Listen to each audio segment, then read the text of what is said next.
Let's do this. The Cult of Hockey podcast by the faithful and for the faithful. I'm David Staples of the Edmonton Journal, and I'm here tonight with Bruce McCurdy. Hey, Bruce. Hey, David. How you doing tonight? Frustrating game, Bruce. Frustrating game. The Oilers, they just never seem to win in overtime. And they're not good. No, they're just, for a highly veteran team, they seem to lose their poise and make poor decisions. Anyway, what's the record against the Kings in overtime? Recent overtimes? 1-4. The last 3 years, 1-4. And it seems to me all those games ended within 3 to 5 minutes. What was it tonight? 2:07. It's just like clockwork, it seems, eh? Like they're going to get scored on. It's going to happen fast. It did again tonight. Bruce, the grade A shots in the game were 13 for the Oilers, 11 for the Kings. Half the Oilers' grade A shots came on the power play. Subset of 5 alarm shots were 4 and 3. It was not a classic goaltending duel in any way, shape, or form as the Oilers lost 5-4 in overtime. It was an exciting game, though, and we'll go over it. There was some good stuff and some bad stuff. So 2 good things, 2 bad things, and 2 numbers podcast with 1 conundrum because it was a disappointing Oilers loss. We'll go with 2 bad things each. What's your good thing, Bruce? Yeah, I'm going to go with 2 hits. One by Evander Kane smoking Drew Doughty in the corner. I believe it was pretty early in the second period. It was sort of the spark to me that turned the second period, at least in Oilers' favor. And within a few minutes after that, the score had gone from 3-1 to 3-3, and it was just a good, hard, heavy hit. And the other one, which possibly was even heavier, was Zach Hyman crushing Philip Deneau in open ice in the third period. And again, to me, totally clean hit. Deneau kind of fumbled the puck a little bit and leaned forward. And that's generally not a good course of action in NHL, and it wasn't for him. I mean, I'm glad he was all right. He sort of had to go and clear the cobwebs, and he was back out there. And those 2 hits were, they impacted literally the game in those moments, and it was Oilers pushing back a little bit in the series. Yeah, they were significant, Bruce, because there were moments when the Oilers were forcing the play. This was it's clear that the Oilers outworked the Kings in the first game. In this game, it was the other way around, with the Kings outworking the Oilers, it felt like, for much of the game. And these 2 hits were kind of counter narrative to that. They were just fantastic, and they really charged up everybody. Hyman's hit was a Scott Stevens bulldozer of a hit. I mean, that was as hard a legal hit as you're going to see. He just blammed him. And Kane is just, I mean, he's living up to his billing right now, Bruce, Evander Kane, of playing well in the playoffs. He's getting in there hard and forechecking and hitting. He got crushed himself by Mikey Anderson in one play. Yeah, he did. But his hit on Doughty was textbook. Bruce, my good thing is Dylan Holloway, and some people had been lobbying for a long time for Holloway to step up in the lineup. And among them, Kurt Levins of the Cult of Hockey and Ryan Rashog of TSN. They're the 2 most prominent ones that I know of. Maybe there was others that I'm unaware of. And I had been very skeptical for a long time, until just right to the last end of the season. And I just thought at the end, like, how can you keep him out of the lineup? He's earned his spot in the lineup. And so I thought it's good that Knobloch made a good decision there to actually find a spot for him. It means sitting Connor Brown, who's a really good player, I think, at this point. It's good to have that kind of depth. But Dylan Holloway, he's not leaving the lineup now. Mhm. He scored 2 really fine rush goals.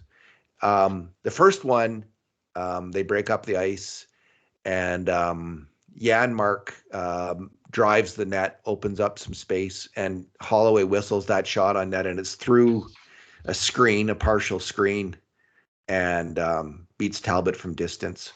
A really hard shot, though, through a screen. A goal scorer's goal, as was the second one. It's actually I'm getting this wrong. It was on the second one that Yanmar that rushed forward. Yanmar made a pass on the first one. The second one went off the guy's. It was another really hard shot and wouldn't have gone in if it wasn't, but it went off the Kings defender's stick from near the face-off dot and went in the net. So just 2 wicked shots. Fast release, hard shots, player moving in fast, and that's how goals are scored. Good for Dylan Holloway. He is impressed, and I don't see necessarily a spot for him on a top line, but you never know. Like they could shake up these lines again, and you keep scoring. You score goals like that, and they tend to find a place for you.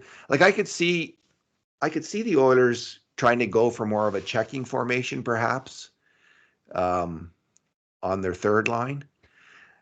And Holloway's not really a checker, but they might decide to move Fogle back, and Holloway have to play with Draisaitl and Nugent Hopkins, and kind of get a hard checking line with McLeod. But I guess that screws it up. Screws up the Kane, Perry, McLeod line. So I'd have to think through the lines a little bit more carefully. But anyway, Holloway's earning his keep. Yeah, 2 nice goals. I mean, the first one, I guess, was through a screen. I thought Talbot didn't look too great on that one, but maybe he didn't see it. And the second one got tipped right at the source, and it kind of went up into the roof of the net. But both times, he was in good position, let fly with a hard shot, and they both found the target. So good on him, and he's earned a spot now for sure. I don't think he'll be coming out at any point. And for the last couple of weeks, I've been reading about how he needs to be in there and who needs to come out. And then now he's in there, and there was complaints that they took the wrong guy out. Well, the guy they left in, Matthias Janmark, set up both those goals and made good plays on both those goals. And they both primary assists. No, one secondary and a primary assist, but good plays by him. I thought he had an excellent game tonight, Janmark, and that line in general was pretty darn good. But Holloway was the trigger man on the 2 goals, and good on you, Dylan Holloway. First 2 career NHL playoff goals. May there be many more. Yeah. Just trying to watch the replay of that goal. I want to see the play that Janmark made on the It's a stretch pass from DeHarnay. stretch pass up from to Janmark. Yanmar. Wasn't it Ceci that made that stretch? I think it was DeHarnay up to Yanmark. And then he chipped it over to Carrick, and Carrick sent it into the middle where Holloway let fly. Yeah, there you go. We have it as Ceci on our. Oh, is it Ceci? Okay, yeah, I thought it was. Yeah, just a nice little quick passing play just across the blue line between Carrick, Janmark, and Holloway. Holloway moves in and lets fly. So. All right, you are. It was 5 and 25 that were on the ice for that one. We'll get to this later. Ceci and Nurse were having a great game until the overtime, and then disaster struck. Well, I don't know. Go ahead though, Bruce. We're getting ahead of ourselves. What's your first bad thing? Well, I gotta say Edmonton's goaltending was not good enough in this game. LA got 26 shots, David, 5 goals, so 808 save percentage. LA had 3 5-alarm shots, and they all went in, and a couple of grade A shots, and frankly, a little bit marginal. Kempe's goal that opened the scoring, it was from the high slot, and he shot from distance, and Skinner just kind of waved an arm at it, and it was in the top corner. It was a good shot, but it wasn't like, a bomb. And yet that was in the net. The second one where Kempe batted the puck out of the air off the post and in. That's not on the goalie. That's a goal scorer's goal, and credit to him. Yeah. The third one where Drew Doughty gets a breakaway. Nice defending there, Oilers. And Doughty gets a breakaway, and he comes up the middle, and Nugent Hopkins in desperation lifts the stick, and Doughty loses the puck, and it slides right through Skinner and into the bottom of the net. No stick. No, he opened up, and the puck went through the hole. And I mean, it was a chaotic play, and you can see what can happen for a goalie on it. It's basically a changeup. But holy hell, man, use your stick. And the fourth one, early in the third period, I mean, Kevin Fiala, officially 58 feet from the net, way over, like literally had his ass on the boards when he shot the puck. And there was some kind of screen, but the goalie wasn't set for the shot. And again, it just went right through him. There was it's just not good enough. Make a save. Make some saves. And the Oilers did not get many saves, a few, but, I can't think of, we didn't have any that we called 5-alarm that were robberies. And of the ones we called grade A, a couple of them hit the post, like Gavrikov hit the post, and Skinner was badly beaten on that one. And I just thought it looked like he was guessing. Like there was one in the third period, and Drew Doughty came in. He wound up missing the net, but Skinner was down and sort of doing the splits with his glove out before Doughty even released the puck. And I'm thinking, that's a road hockey move. Yeah. Hold your spot and react to the puck rather than guessing where they're going to shoot it. NHL shooters, if you overcommit to one part of the net, they'll kill you. Anyway, this is 4 games in a row that the Oilers have given in 4 goals in regulation in the playoffs, right? Last 2 games last year. First 2 games this year, and they just need to get more stops. And I like you, Stu Skinner, but I didn't like your game tonight. It made me wonder if the Oilers had gone with Pickard in this game, which they weren't going to do, but if Pickard would have won this game. I mean, maybe. 11 grade A shots, Bruce, that's expected goals 2.75. You expect, maybe 3 goals, and they got 5. Yeah. And I think that would have been, if Skinner had kept it to 3. If Skinner had kept it to 3, that would have been fine, but he was unable to do so. And according to Natural Stat Trick, expected goals in all situations 3.23 for Edmonton, 2.25 for Los Angeles, and they got 5 goals. Yeah. So we're both saying the same thing. Like there should have been 2 or 3 goals, right? Like somewhere in there. Yeah. And the saves were not there. And Bruce, this was especially, I watched a bit of the Tampa Bay, Florida game, and the goaltending was out of this world. And even before, just watching that game, I just thought the Oilers do not have this goaltending right now. They don't have anywhere close to that level of goaltending. And I mean, when Skinner's dialed in, he can be pretty good, but that's at a different level, which is okay. Like the Oilers they're not that team. They can win if they get good goaltending, but they didn't get good goaltending tonight. They got really poor. They got poor goaltending tonight. Mm-hmm. And I don't think they're going to go to Pickard in game 3. But if Skinner has another bad game, if Skinner has another bad game, they'll go to Pickard. And I think that would be reasonable. Yeah. Seriously. That'd be reasonable to be your starter coming up with a 1 or 2 GA game where he's rock solid and build from that, because Oilers desperately need that at this point.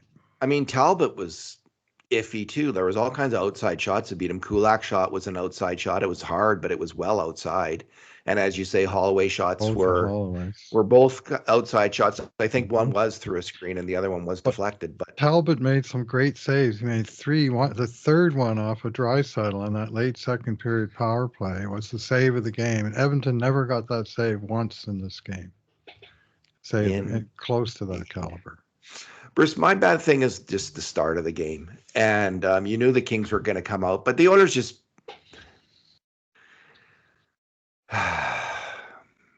they gave it away. Like they're giving away goals. And they're giving away goals the same old ways with mental errors, physical errors, mental errors. That's how they're getting beat. All three of the first goals in the first period, I think, are essentially errors in reading the play. So the first one is Bouchard. I don't know why he makes a play like that. Just a soft pass off the boards. You know, not just not on, not right. You know, hard out of your own end. At least then, if it gets picked off, it's going to be deflected, or they're not going to make a play. Like, they can't pounce on it and immediately go in and set up a guy in the high slot, the best shooter. I mean, a second later, that they're behind the net too, and Draisaitl loses the battle to Kopitar. Bouchard loses the battle, and there's Kempe again with another really good shot. So within the first 7 minutes, they make two flub turnovers and poor recoveries. And there's two shots with Kempe with the puck on a stick in the slot. Well done, Oilers. The second goal, Foegele is in the offensive zone, and he makes a really nice play, working his way into the slot to get a shot. But he's then the high man, and he's got to realize that. There's two guys down low, and instead of peeling back to help coverage, or he moves in on the play, he charges towards the net, and it's a 3-on-2 rush, and another goal against. Then on the third goal against, it's Nugent Hopkins who's asleep at the wheel. Like, this is a veteran hockey player, and he fails to pick up Drew Doughty coming up the ice, and Drew Doughty gets a breakaway because of Nugent Hopkins is essentially asleep at the wheel. Kulak makes a bad pinch. Nothing bad happens though if Nugent Hopkins makes his play, and he didn't. DeHarnay might have overcommitted as well, but really this is on Nuge. He's got to you've got to get back. You've got to be aware, and you've got to cover. You know, these rush goals against, they killed the Oilers at the start of the year, and here we go again. And it's just, I know these are split second things, but you with good habits, such as when you're the high man in the offensive zone, when you're F3, you cover. And when you're covering for a defenseman, you get back fast. Those are the habits that when you make a little mental mistake, like, you don't make the mental mistake because you're just in the right position. And those things didn't happen, and there was goals against. And this is the old Oilers. This is why the Oilers lose again and again and again in the playoffs, and will lose again this year if they don't solve this. So we'll see. The second, third, and fifth goals were all scored on the rush, eh? Yeah. Indeed. And there was just not enough coverage, forwards out of position, and not enough defenders to cover everybody, or in position to cover everybody, as the case may be. And this isn't the Showtime Lakers that the Oilers are playing against, right? No. This is a team that struggles to score, and they're barging in there and putting in goals. Like, it's not. It is why, if you're looking for reasons, if you're looking for reasons why the Oilers haven't succeeded in the playoffs, this is the reason right here. This is it. And they can fix it, and they have fixed it at times this year, but they slip back into some old habits. Yeah. Your second bad thing, Bruce? Yeah, this is a pet peeve of mine, but I'm going to go here. Oilers fans taunting the other team's goalie. What is that? Let's show a little class. Cam Talbot was a goalie for Edmonton, and a good goalie for Edmonton for a few years. He's a good man, family man. Why the hell are we taunting him? I mean, it's proven it doesn't work, right? I mean, I have a long enough memory to remember Edmonton fans taunting Ed Belfour game after game after game, and all the guy would do is beat the Oilers and beat the Oilers and beat the Oilers again. And the more they taunted him, the better he got. Like, learn from that stuff. Show a little bit of, and doing it through the Chief Littlechild's thing at the beginning of the game. I mean, I get people are exuberant, but support your own team. Let's go Oilers. That's great. Let's do that. as opposed to taunting a guy on the other team who, guess what, outplayed our guy in the same position. What do you think Skinner's going to hear now in Los Angeles for the next 2 games? They got no choice but to taunt him. And I don't know. To me, it's just poor form. Cheer for your team.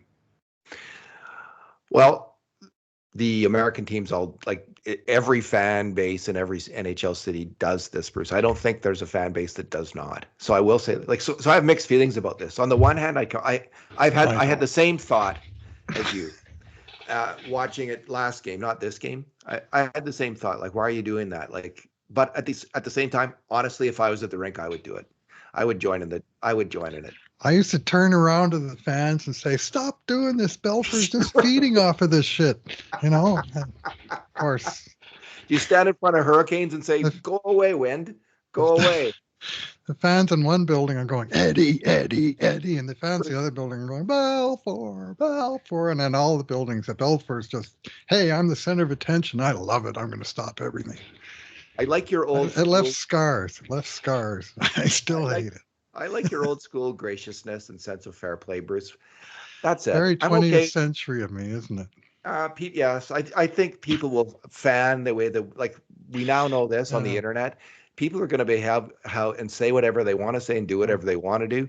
They have they have every right to do it. I'm just saying, for me, it was a bad thing. I don't like it. I think it's a bad look. Okay, there you go. There you go. Personal opinion. What bad things sometimes are, David. Crotchety old man yelling at clouds. Yes. I have my moments when the Oilers, like when there's a big hit or when the Oilers score, that I may curse the other team. Well, stuff happens when somebody does something filthy. The goalie's just trying to stop the puck. Why are you picking on that guy? There's teams I hate. So, all right. Bruce, my second bad thing is the overtime goal. We've already referenced it a little bit, and come on, guys. Nurse and Ceci had I would actually say a great game. And like they had a good first game, tarnished at the end by a couple fluky plays. But this was not really acceptable. Ceci, Kings are breaking out and puck shot up the ice, and Ceci, he's up on Byfield. I actually don't know that he did anything that wrong, Bruce. Like, he's covering Byfield. Byfield flicks the puck, or it hits Ceci. I'm not sure which one it was, and it deflects into the middle of the ice. But there's no doubt in my mind that Anze Kopitar steaming up the ice from the other side, cutting into the middle, is Darnell Nurse's man. There was too much gap there. Darnell Nurse was puck watching, and he wasn't watching his man, and he wasn't moving fast enough, and that's what caused that breakaway. And if Nurse is on that guy, there is no trouble. And Darnell Nurse should be on that man. Like, this should be his specialty, is the fast, aggressive, defensive play to stop an opposing attacker. But he was a second late. He was he didn't read the play properly, and he got beat. And it was really frustrating because I'm rooting for him like crazy. Because I know how critical he is as a player to the Edmonton Oilers, because they need him to make that play. They need Darnell Nurse to make that play. And he can make that play, and he does make it. And he's gone for long stretches where he will make that play consistently. But not in that moment. And it really cost the team. Yeah. Yeah, it was kind of a nothing play. And again, there was no forwards back, but it was kind of, I guess, quick developing. And the guy, Mikey Anderson just rifled it down. It was going to be icing. And apparently Byfield got a chunk of it, or they hit him, or he got a stick on it. And it just settled down perfect for Kempe to cut into the for Kopitar to cut into the inside. And Nurse was, Ceci was on the right, Nurse was on the left, and all of a sudden Ceci was at center, and Nurse was still on the left, and Kopitar was steaming down the middle. He didn't miss. So I'm not going to put that one on the goalie. That was a Hall of Famer making a Hall of Fame shot, given the chance, and it took 2 minutes 7 seconds. So that's third. Just looked up the goal times of all those goals. One was 3:24. One was 1:12. This one was 2:07. You know. And yeah, I remember one of them now. Anyway, darn it, like Kopitar read the play. Kopitar read the play. Like he got in there. Anyway, yeah, he did. If they don't, again, this is Darnell Nurse has got to figure this out.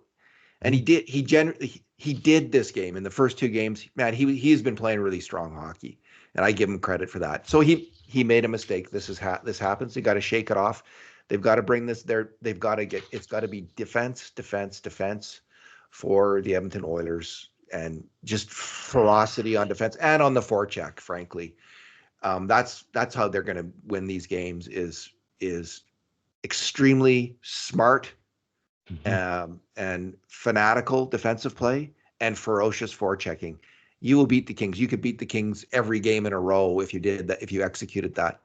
But with defensive play like they had tonight, we're going to get the same result as we had last year in these playoffs if they don't figure it out.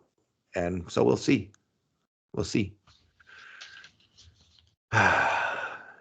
It's frustrating, Bruce, because I think they're that close, right? It's very close. But I guess this is hockey. Sometimes players just don't do what you want them to do out there.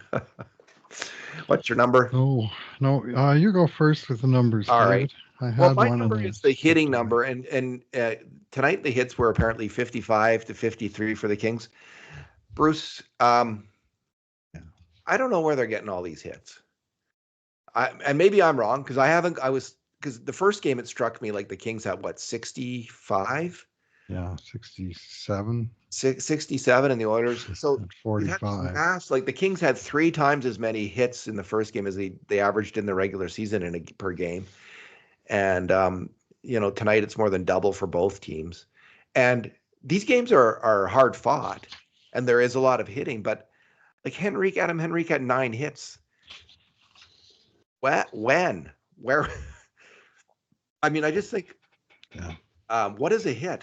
And they're just a little bit excited counting the hits is what I'm going to suggest.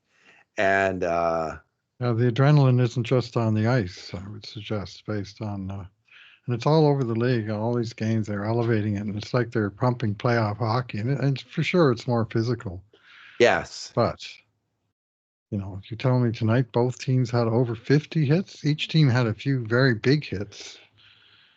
Byfield crushed McDavid, and Anderson crushed Kane, and Kane crushed Doughty, and Hyman crushed. Don't know. Okay, that's 4 hits. Okay, where were the other 104? I mean, if you get rid of special teams play where there's not a lot of hitting when there's power plays, that's more than a hit for each team every minute. Yeah, that's a lot of hits. So I'm just saying, I don't trust these hit counts. Essentially, they seem inflated by about 33%. Okay. That's my guess. And I remembered my number, which is 0, which is the number of grade A shots that the Oilers generated after they tied the score at 4-4 in the third. It seemed like they were just hanging on and playing patient hockey until suddenly they weren't, and the game was over. And, create something. And it just, obviously they were playing against a team that was trying to stop them and was stopping them, but it just seemed like they weren't sort of pushing to get that go-ahead goal, and obviously they never got it. And it just was offensively a little bit too passive for my liking down the stretch of this game. Fair enough. I mean, they did. So in the third period, after that Holloway's goal, they didn't get another grade A shot in third. Yeah, and then they got one kind of marginal grade A, Henrique's tip off the face-off. I think it was a grade A, close enough. But and then Hyman got a rebound chance that didn't make it to the net. And then we've already recounted what happened next.